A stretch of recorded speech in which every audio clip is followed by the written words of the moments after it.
Kevin, I know you have new reporting that the U.S. is sending additional military aircraft to the Middle East right now. What's the latest?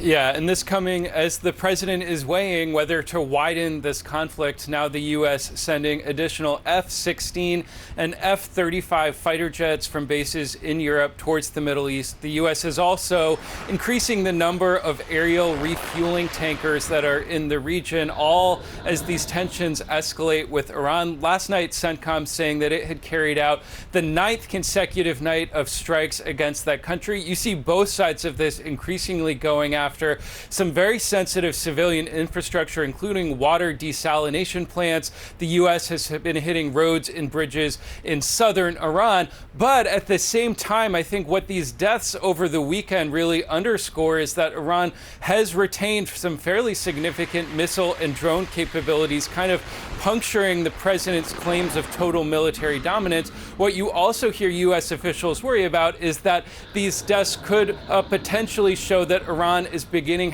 to learn how to evade U.S. air defenses in its bases across the region. So some real concerns about what an escalation could potentially portend for those U.S. troops that are arrayed across the Middle East. At the same time, you hear diplomats say that they have not closed the door to returning to negotiations with Secretary of State Marco Rubio. He's traveling in Asia, Wolf. He told reporters overnight that the U.S. remains willing to engage in negotiations, quote, if that door opens. And he said that Iran had communicated both directly and indirectly that they were open to returning to the bargaining table. The U.S. is planning to send additional F-16 fighter jets, F-35 fighter jets, along with more aerial refueling tankers to the Middle East as these tensions clearly soar. This is pretty significant right now. It is. And, you know, when you look at what we already have in the Gulf region, you've got, of course, carrier strike groups that are in the Arabian Sea near the Persian Gulf. You've got the aircraft that are already based in areas of the Middle East, including Jordan and Saudi Arabia, as well as the United Arab Emirates and Qatar.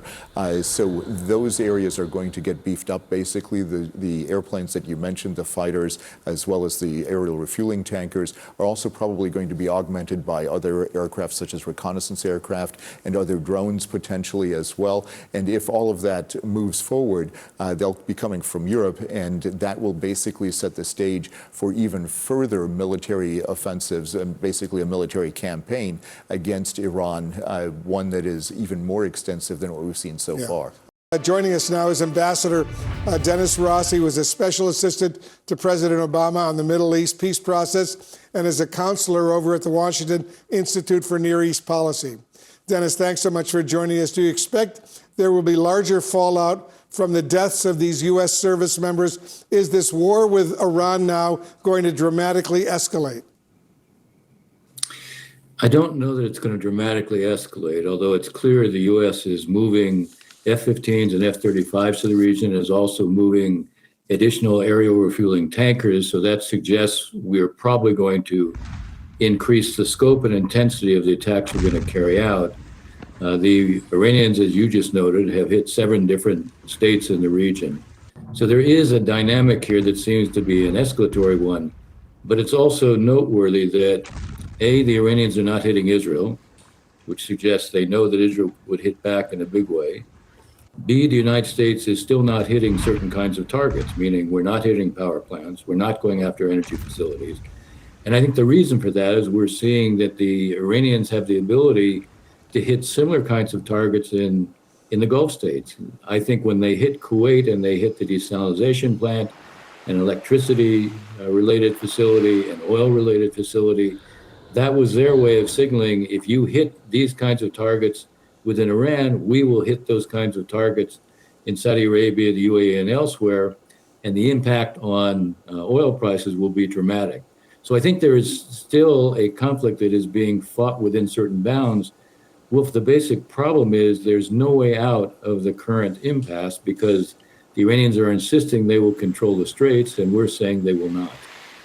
The Secretary of State, Marco Rubio, says the U.S. is still open to diplomacy with Iran.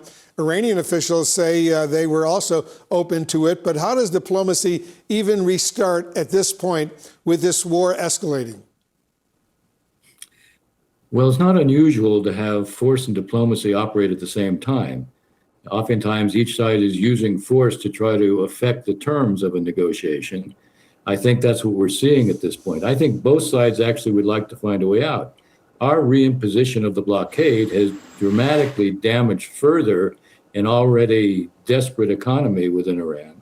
The IRGC, the Revolutionary Guard leadership, may speak, strongly and boldly about how that's not going to affect them, but the truth is, it does have an effect on them. But the same is true here. The president is clearly sensitive to the idea of oil prices going dramatically higher. Each side would like to find a way out, but neither side wants to look like it's backing down. It's in that context that you have mediators like the Qataris offering new proposals that start with a 10-day ceasefire, and then you come up with what might be some new mechanisms that involve many of the states in the region as part of the management of the straits. Each side is going to need some way out. The one thing from an American standpoint that I think is essential, Iran cannot be in control of the Straits of Hormuz when all this ends.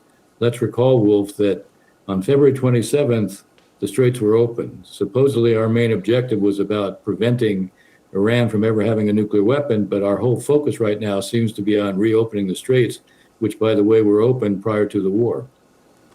How deep, Dennis, are the fractures within Iran's regime right now? We still haven't seen, as you know, the new supreme leader. He was injured. His father was killed in the opening days of the war. Are we even sure who is in charge right now? Historically, I would just note that we've always seen factions within the Iranian elite. That's not new. But the supreme leader was always the arbiter and always the decision maker. Right now, we don't know what the real status of the supreme leader is. He hasn't been seen. Statements are issued. They're probably written by others. I think what we're seeing is a kind of balance of power where maybe the supreme leader has some role, but there's probably a balance of power where the dominant voice at this point is really reflecting the Revolutionary Guard. But I do think the president, Pezeshkian, the Speaker of the Parliament, Ghalibaf, I think they are part of the decision-making process. It still seems that the Revolutionary Guard has greater sway. But again, there's a kind of balance of power at this point, favoring one side a little bit more. The longer this goes on, the greater the pressures from within, given what's happening to the economy. I still think we'll see an interest on their part to find a way out. The problem is they think they can outlast President Trump. And that's really, I think, why we're seeing the dynamic we are right now. As you know, Israel says it will respond and respond militarily to any future attack from Iran or its proxies for that matter. What does Israel want right now? How do you see it? Well, I think there's what the prime minister wants in terms of the politics of the situation. And I think he would still like to be able to inflict much more damage on the Iranian ballistic missile capability, its inventories, and the like. But he's not in a position to make decisions. It's the president of the United States who's making the decisions.